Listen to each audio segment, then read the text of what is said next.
In this video, we're going to look at how we can use the open source tool MobSF to scan and analyze mobile apps.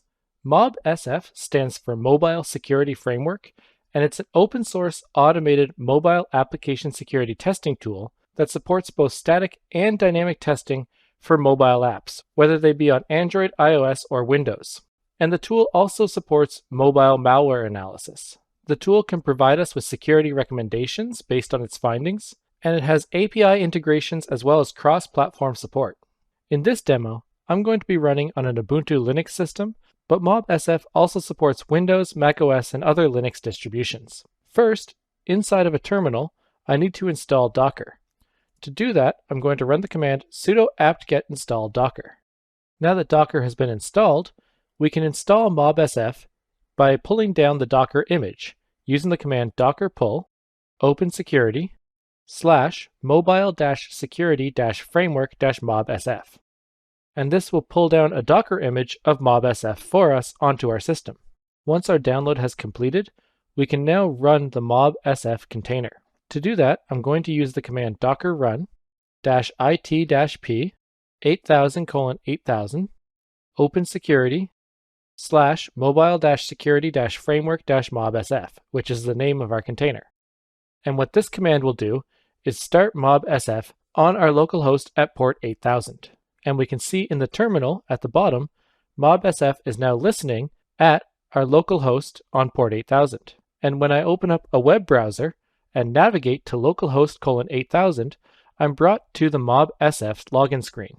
To sign in, we can use the default credentials of MobSF for both username and password.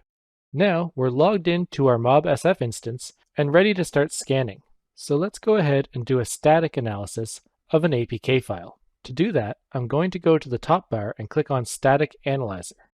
And here I can upload and analyze an APK file.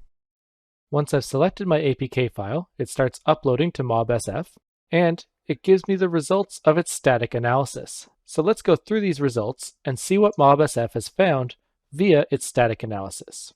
We get a summary in the top left with a security score of 38 out of 100 and 0 trackers detected. We can click on MobSF scorecard to give us a dashboard view of the application. And here we can see that the security score of 38 is relatively low. It's been given a high risk rating, and we have a severity distribution for the findings showing us the classification for each finding. So we have 50 medium findings, 33 high findings, 8 secure findings, and 8 info findings. Scrolling down, we can get more detailed information about all of these findings. So let's take a look at the first high finding, which is that the application is signed with a debug certificate. If I click on that, it opens up a drop-down and shows me that production application must not be shipped with a debug certificate. Scrolling down through the findings, we can do the same for every finding. And at the bottom, we can see 2 critical permissions for this app were also found, which are the read external storage and write external storage. If I return to the overall dashboard from our static analysis, we can see some file information about what was scanned, which includes the file name, size, and some hash sums. Then we get some app information, including app name, package name, main activity, target SDK, minimum SDK, max SDK, Android version name, and Android version code.